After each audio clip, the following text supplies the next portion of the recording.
Hey there guys, alright, today we are back with some more of the Great War. This time we are playing with fire, the first flamethrower week 32 of the Great War. Now, as you guys know, for the past few months we've been dealing with a bit of a recording software issue in which, for whatever reason, the primary screen or thing that I use, obviously you guys can see the video and then my face, freezes. For whatever reason, it is I don't know why it is caused. It's definitely not on my end because this computer is brand new. Oh, relative brand new, almost half a year old now, but new, that I built myself, and I know what I'm doing. So it is on the recording software side. However, just before hitting record today, we're starting to record. There were updates for both softwares that I use to record both video and sound. So I am hoping that that means this issue has been resolved now. However, I also doubt it. I am hopefully doubting. Or I'm a doubting hopeful. Either way, before we dive in, make sure you go and check out the links below in the description box and join the Discord. We need more people in there so that it can thrive more. We've got some people, but obviously not enough to where you can keep things rolling all the time. Going to take a while to get there, but I think we'll get there eventually. Now, let's go ahead and talk about the first flamethrower in war. We've seen men. Or, well, not really the first ever flamethrower. That was also really loud. I don't know if Mike picked that up, but oops. Because really, Greek fire used by the Byzantines that was kind of a first ever flamethrower, but yeah. And die by the hundreds of thousands as Europe has been ripped apart in just half a year. New battlefronts have been opened to gain any advantage, and soldiers come from all around the world to die, while new technology has taken the war to the skies and beneath the seas. Technology now turns to close combat as this week, new weapons make their appearance for the first time, including one of the most feared of them all, the flamethrower. Isn't the flamethrower regarded as a war crime now? Not allowed in proper war? Is that the case? I'm Indy Nidell. Welcome to the Great War. Last week, we saw the British and French expand the war by bombing the Turks at the Dardanelles. The Austro-Hungarian Empire had begun a second winter offensive against the Russians in the mountains, while far to the north, the Germans had officially halted their offensive against the Russians after weeks of heavy fighting. In the west, it was death as usual, but with the French and British making slight headway against the Germans. The Western Front was a stalemate, but it wasn't stagnant, for more and more British troops were arriving throughout the winter and spring, and they would soon be able to take over stretches of the line from the French and even mount their own offensives. But where would this happen? How would one choose a line of advance that would bring about a big German withdrawal? Well, the British and French had been seriously analyzing that problem for weeks when they saw that it all hinged on the rail communications that supplied the German army. Now, there were three rail systems that led back across the Rhine River into Germany. The one furthest to the south was the shortest and was also the most easily defended. So they looked at the other two that supplied the huge German salient between Flanders and Verdun. If either of those were cut, they reasoned, then the German troops in the salient would have to fall back, and you might create, once again, the conditions of open warfare that pretty much everyone believed was a necessary prerequisite for gaining a decisive victory. Yeah, but here's the thing, though. Here's the thing with getting back to the open warfare scenario.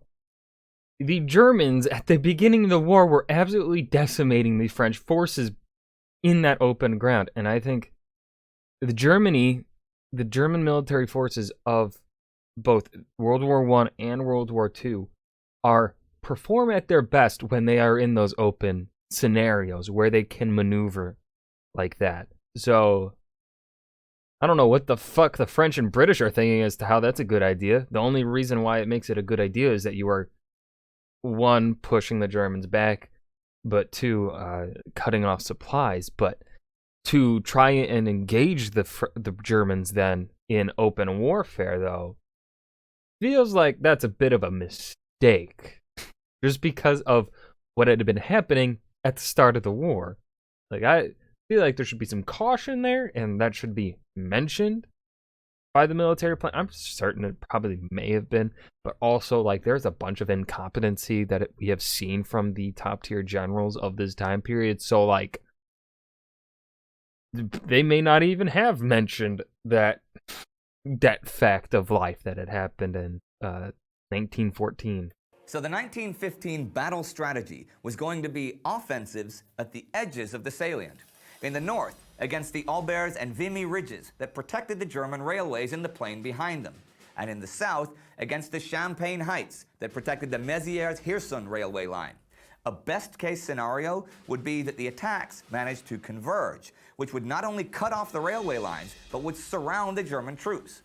Aha, see? Now that is a good idea. So the British and French agreed on this as the main plans for the spring offensives.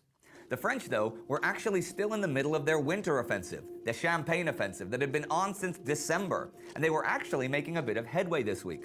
This week, they were advancing from Perthes and managed to take 2 kilometers of new ground from the Germans and dig new front lines in front of their old positions between Perthes and Beauséjour. All German counterattacks were repulsed. That's a big deal on the Western Front.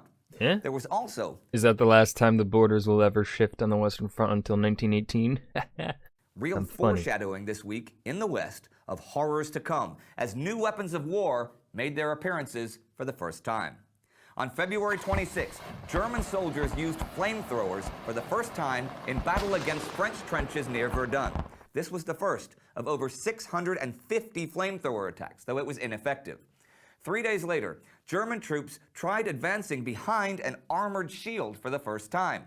This was also ineffective, as they lost about half their number. No. That same day, March 1st, French troops... Like, when they say the armored shield, is he talking about kind of the thing you see in Battlefield 1? Where they have that special trooper that wears, like, essentially armor, steel armor, that kind of thing? Is that what he's talking about in terms of a shield? ...were issued with grenades for the first time. The warring nations were looking for any advantage, a new weapon, a surprise attack, even a fool... By the way, I don't know if I've said it yet in this. I feel like I've probably said it in this time. Battlefield 1. Definitely historically inaccurate, but still a good, fun time. And a decent representation, I feel, of World War I, of balancing for general audiences the combat of World War I. Enjoyed that game.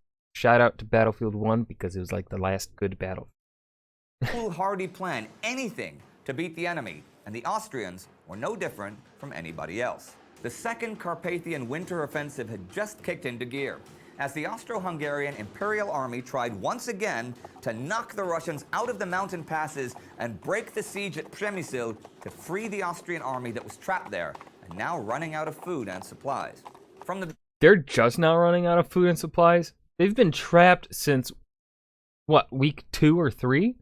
Beginning, this offensive seemed as doomed as the first, even though, according to historian James Scudieri, this was the only occasion on which the Austrians really did have numerical superiority over the Russians, 41 divisions strong. But the men were exhausted, many having fought in the frozen mountains for 6 weeks already, and illness and frostbite were rampant. In addition, the Russians strategically fell back from the initial assault, and the Austrians overextended the few supply lines they had. On March 1st, Colonel Veit of the Austrian Third Army wrote, quote, "Fog and heavy snowfalls. We have lost all sense of direction. Entire regiments are getting lost, resulting in catastrophic losses." End quote. There were, though, for a change, reinforcements being sent to the front as the offensive unfolded. But the center and the left flank both collapsed under Russian pressure, and the reinforcements were just thrown in haphazardly wherever there were gaps, and they basically traveled all the way to the Carpathians to become cannon fodder. But throughout the week, the assault continued, with the Austrians being repulsed daily, and the week ended with the Russians crossing the Bystritsa in the eastern Carpathians and threatening the Austrians. That river reminds me a lot of a part of the world in Kingdom Come Deliverance. Fuck, I can't. Yeah, that looks a lot like a part, one area of the map in Kingdom Come Deliverance. Chef's kiss of a game too. Beautiful game. I love that game. I have so many hours in that game. Austrian right flank. If some of you are wondering why the name Bistritza sounds vaguely familiar, it's because that's where Count Dracula used to hang out. No. Well, in books. But I think it's fairly safe to say that if you were in the Austrian army and had been driven out of tiny Serbia a few times in humiliation, beaten at the River San while a marching band played and you were bombed by your own side, and had now spent 7 weeks in the freezing mountains in cardboard shoes fighting Siberian soldiers, and all of a sudden, on top of it, Dracula turned up, you wouldn't be surprised. I seriously doubt it. You'd say, what? Oh, Count Dracula's here, you say? Oh, whatever. I mean, you had seen pretty much everything there was to see. And one thing we had certainly seen again. It is a miracle that the Austrian-Hungarian Empire is surviving this. That the fact that they made it to 1918, the fact that they have not collapsed from a mass mutiny of their soldiers. Like, what? I don't. How is the government maintaining control? Again and again during the war was forts being bombed and destroyed with ease by the frightening power of modern artillery. And that would continue this week, although in a new location. The newest front in the war, in the eastern Mediterranean, where throughout the week, the bombing of the forts of the Dardanelles that guarded the entrance to the Black Sea continued, as it had since February 19th by the British and French navies. Only now, it was the inner forts being destroyed, the outer forts having been reduced last week. There was also action much further to the east this week, a Turkish threat to the British oil in the Middle East, at the Battle of Awaz in Persia. British and Indian troops advanced and attacked the enemy at their camp at Gadir, 15 kilometers to the northwest of the British base. The British suddenly found themselves greatly outnumbered, but they managed to fight and withdraw, protected by their artillery until reserves could arrive from the base and rescue them. Although this was a daring and perhaps even foolish attack on the British part, it served its purpose, for there were no further serious attacks on the pipeline, and the Turks withdrew towards Amara. One other thing here. People have asked us about the use of cavalry during the war. Well, here, it was the Indian cavalry who saved the day, consistently charging into the enemy riflemen and saving the British infantry. And that was the week. Indian cavalry showing their mettle in Persia, the Ottoman Empire being bombarded not far from its capital, the Austrians being beaten back again and again high in the frozen mountains, the Allies gaining new ground in the west and preparing for spring offensives, and the flamethrower. The flamethrower. That's how far we'd come in such a short time. It wasn't enough to drop bombs from the sky Sadly, war brings about the greatest of innovations. on civilians. It wasn't enough to declare that merchant ships could be mercilessly torpedoed and their crews sent helplessly to drown. And it wasn't enough to send hundreds of thousands of men to be chopped down by machine guns across Europe. No. That wasn't enough. Now you had poison gas. Now you had flamethrowers, both in their infancy at the moment, but both to soon see far greater use. And you want to know something? For the people running this war, poison gas and flamethrowers wouldn't be enough either. There would come ever newer and ever more effective ways to kill people. This was modern war. But human beings were not the only ones being killed in this giant... And that was Playing with Fire, first flamethrower, Great War, week 32. This was a good episode. I think this was definitely better than the last one or two that we've watched. At least the last one. I think the last one is a bit... I can't remember. They're all like kind of blending together slowly. But yeah, this was one of those where it didn't feel like, even though obviously every week there is a lot happening, it's just there isn't any results coming forth, right? Because it's usually one side gets a couple inches and then they lose it right away. That's usually what happens. But of course, this week we saw some results, especially on the French side, where the French have gained some land.